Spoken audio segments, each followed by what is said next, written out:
Hello guys, welcome to my event vlog. Event ಹೋಗೋಣ ಅಂತ ದೇವ್ರ ಸಾಂಗ್ ಹಾಕ್ಕೊಂಡು ಸ್ಟಾರ್ಟ್ ಮಾಡಿದೆ. ಅಲ್ಲಿಂದ ನಾನು ಬಲೂನ್ ತರಕ್ಕೆ ಹೋದೆ. ಯಾಕಂದರೆ ಇವತ್ತು 2 ಇವೆಂಟ್ ಇತ್ತು. ಒಂದು ಇವೆಂಟು 1 ವೀಕ್ ಮುಂಚೆನೇ ಬುಕ್ ಆಗಿತ್ತು. ಇನ್ನೊಂದು ಇವೆಂಟು ನೆನ್ನೆ ನೈಟು ಕಾಲ್ ಮಾಡಿ ಒಬ್ಬ ಕ್ಲೈಂಟು ನಮ್ಮ ಮಗಳು ನಾಳೆ ಬರ್ಡೇ ಇದೆಪ್ಪ ಮಾಡಿಕೊಡಿ ಅಂತ ರಿಕ್ವೆಸ್ಟ್ ಮಾಡ್ಕೊಳೋದ್ರಿಂದ ಬಲೂನ್ ತರಕ್ಕೆ ಬಂದೆ. ನಮ್ಮ ಹುಡುಗರು ಇಲ್ಲಿ ಬಲೂನ್ನ ಎಲ್ಲ ರೆಡಿಯಾಗಿದ್ದರು ಬಲೂನ್ ಕೊಡೋಕ್ಕೆ. ಅವ್ರ ಹತ್ರ ಸ್ವಲ್ಪ ತಮಾಷೆ ಮಾಡಿಕೊಂಡು ಬಲೂನ್ ಇಸ್ಕೊಂಡು ಅಲ್ಲಿಂದ ನಾನು ಈವೆಂಟ್ ಸ್ಪಾಟ್ಗೆ ಹೊರಟೆ. ಈ ಕಾಟಂಬ್ಲೂರು ಗೇಟ್ ಹತ್ರ ಬ್ರಿಡ್ಜ್ ಕನ್ಸ್ಟ್ರಕ್ಷನ್ ಮಾಡ್ತಾ ಇರೋದ್ರಿಂದ ಸ್ವಲ್ಪ ಟ್ರಾಫಿಕ್ ಇತ್ತು. ಆ ಟ್ರಾಫಿಕ್ನೆಲ್ಲ ದಾಟ್ಕೊಂಡು ಹೋಗೋಷ್ಟರಲ್ಲಿ ಅರ್ಧ ಗಂಟೆ ಲೇಟ್ ಆಯಿತು. ಇವತ್ತು ನನ್ನ ಮೊದಲೇ ಇವೆಂಟ್ ಇದ್ದಿದ್ದು ಉದಯ ಕ್ರಾಸ್ ಹತ್ರ ಇರೋ ವೃಕ್ಷ ಸಿಲ್ವಾನ ವಿಲ್ಲಾಸಲ್ಲಿ.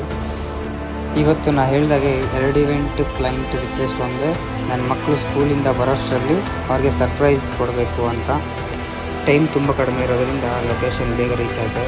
ಐಟಮ್ಸ್ ಎಲ್ಲ ಅನ್ಲೋಡ್ ಮಾಡಿಕೊಂಡು ಸರ್ಕಲ್ ಸ್ಟ್ಯಾಂಡ್ ಬಲೂನ್ ಹಾಕಬೇಕಾಗಿತ್ತು. ನೋಡಿ ಫಿನಿಶಿಂಗ್ ಯಾವ ಥರ ಬಂದಿದೆ ಅಂತ.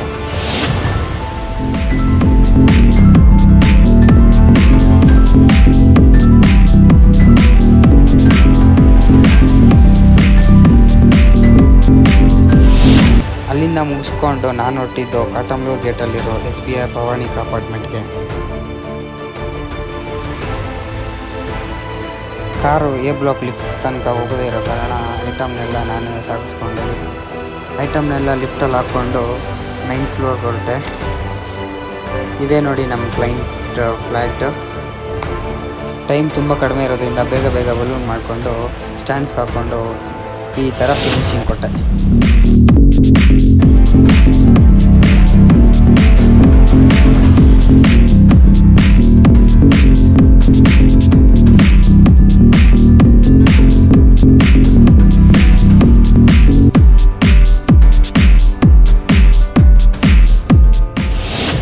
ನೀವು ಈ ಥರ ಇವೆಂಟ್ಸ್ ಮಾಡಿಸ್ಬೇಕಾ? ಸ್ಕ್ರೀನ್ ಮೇಲೆ ಕಾಣ್ತಿರೋ ಮೊಬೈಲ್ ನಂಬರ್ಗೆ ಕಾಂಟ್ಯಾಕ್ಟ್ ಮಾಡಿ. ಇನ್ನೂ ಹೆಚ್ಚಿನ ಮಾಹಿತಿ ಬೇಕಾ? ಇನ್ಸ್ಟಾಗ್ರಾಮ್ ಆ್ಯಂಡ್ ಯೂಟ್ಯೂಬ್ ಚಾನಲ್ನ ಫಾಲೋ ಮಾಡಿ, ಸಪೋರ್ಟ್ ಮಾಡಿ, ಲೈಕ್ ಮಾಡಿ, ಶೇರ್ ಮಾಡಿ.